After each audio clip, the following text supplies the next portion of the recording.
আমরা বিচার চাই।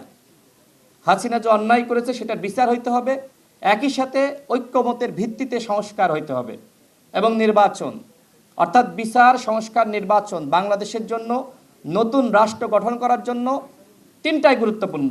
আমি দেখি বিভিন্ন পরিবেশবাদী সংগঠন তারা কিন্তু নদী নিজেরাই পরিষ্কার করছে, খাল নিজেরাই পরিষ্কার করছে।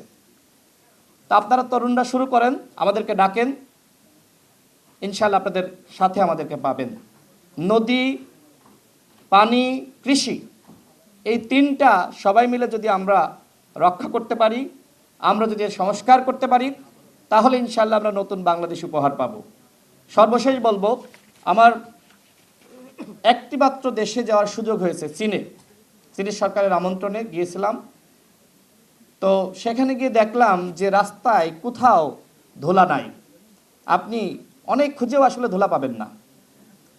রাস্তার চারিপাশে সুন্দর করে গাছ লাগানো এবং তাদের বিল্ডিংগুলো এত সুন্দর, আপনি আসলে সেখানে গেলে হয়তো আর ফিরে আসতে চাইবেন না। তো আমরা কি আসলে পারি না এরকম একটি নতুন বাংলাদেশ গঠন করতে? চীন যেভাবে এগিয়ে গেছে সেভাবে নিজেদেরকে এগিয়ে নিতে। এই গণ অভ্যুত্থানের পরে যদি আমরা সেই চীনের মতন বাংলাদেশ গঠন করতে না পারি, তাহলে এই গণ অভ্যুত্থান ব্যর্থ হবে। আমি আপনাদের তরুণদেরকে বলবো, আপনারা যেমনিভাবে সচেতন ছিলেন, সোচ্চার ছিলেন, এখনও প্রতিবাদ করছেন, এরকম সচেতন থাকুন, সোচ্চার থাকুন। নতুন বাংলাদেশ ইনশাল্লাহ গঠন হবেই।